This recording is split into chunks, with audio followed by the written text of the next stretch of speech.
Astăzi ne adâncim într-o poveste din secolul al XIX-lea care, sincer, pare desprinsă direct din știrile de azi.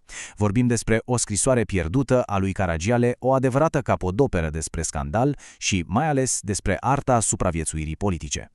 Bun, haideți să ne imaginăm scena. Suntem într-un orășel de provincie, capitală de județ, și e agitație mare, e campanie electorală. Ei bine, în tot acest haos, absolut totul ajunge să depindă de o singură, banală bucată de hârtie. Și nu e orice hârtie, ci o scrisoare de amor, una foarte compromițătoare, trimisă de prefectul județului, Ștefan Tipătescu, un om cu multă putere. Către cine alta decât Zoe Trahanache, adică soția celui mai bun prieten al său, care se întâmplă să fie și șeful partidului din care fac parte amândoi. Complicat, nu? Ei, și când scrisoarea asta ajunge, evident, în mâinile cui nu trebuie, se transformă instantaneu într-o armă. O armă care are potențialul să arunce în aer întreaga structură de putere locală. Păi, cum ajunge un simplu bilet de amor să devină o adevărată bombă cu ceas politică? Răspunsul e simplu și nu o să se demodeze niciodată: șantajul. Și aici începe circul. Scrisoarea e găsită de un cetățean, cam turmentat, doar că nici la el nu stă mult, pentru că este subtilizată de Nae Cațavencu. Acesta e un avocat, politician de opoziție și patron de ziar, un om cu ambiție fără margini și cu scrupule practic inexistente. Și paralela asta este absolut perfectă. Sigur, tehnologia s-a schimbat radical. Atunci, amenințarea era că scrisoarea va fi tipărită în ziarul local. Azi ar fi un e-mail care ajunge la presă, un mesaj privat licuit, ceva care devine viral în câteva minute. Dar tactica e fix aceeași. Frica de umilința publică e la fel de puternică. Acum, aici devine cu adevărat interesant. Să vedem cum reacționează fiecare personaj la această criză, pentru că aici, în momente de panică, se vede cel mai bine prăpastia uriașă dintre masca publică pe care o poartă și disperarea din spatele ei. Avem aici o întreagă galerie de stâlpi ai societății.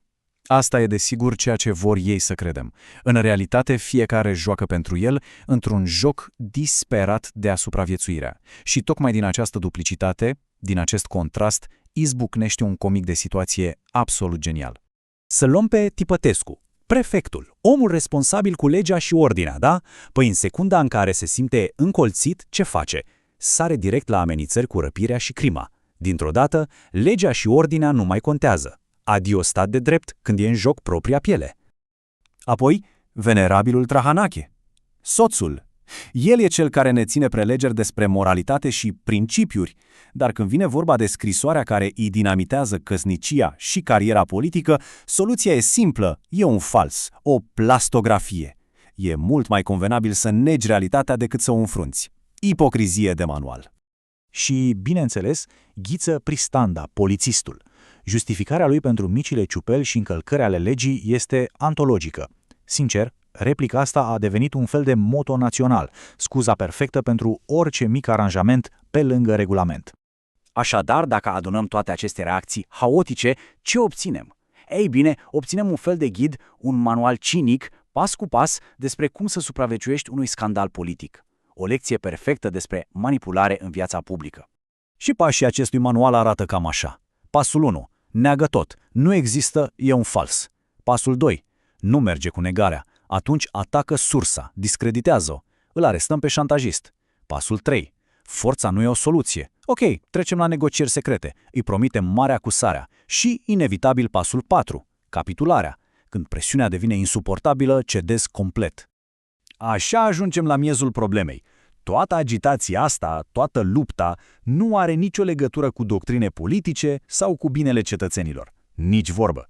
E 100% despre interes personal, despre cum să-ți salvezi onoarea, cariera și puterea. Dar fix în momentul în care toți cred că au bătut palma, că au găsit o soluție de avarie, pac, întregul joc este dat peste cap. O directivă neașteptată schimbă regulile complet. Vine o telegramă de la centru, de la București. Un ordin scurt și la obiect care anulează pe loc toate intrigile și înțelegerile lor locale. Și cu asta gata. Toată tevatura, toată lupta lor pe viață și pe moarte pentru candidatura lui Cațavencu devine pur și simplu irelevantă. De la centru li se comunică sec, candidatul este altcineva. Jocul s-a terminat. Iar aici ajungem la poanta finală, la motivul pentru care piesa asta este absolut genială și mereu de actualitate. Ne arată, negru pe alb, că discursul politic e de foarte multe ori doar o fațadă convenabilă pentru interese care n-au nicio legătură cu publicul. Să luăm de exemplu replica asta a lui Farfuridi. E un om speriat de moarte să nu fie el însuși trădat și tocmai de aceea logica lui e complet sucită. E definiția perfectă a dublului standard din politică. Sau să ne amintim discursul lui Cațavencu. E un exemplu de manual pentru retorică goală.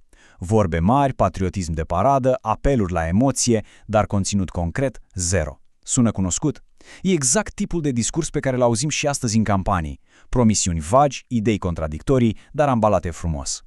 Până la urmă, O scrisoare pierdută nu e doar o comedie despre niște politicieni de la 1884. E o radiografie incredibil de precisă a modului în care funcționează puterea, frica și ambiția. Și ne amintește că, deși decorul se mai schimbă, deși tehnologia evoluează, esența jocului politic s-ar putea să rămână surprinzător de neschimbată.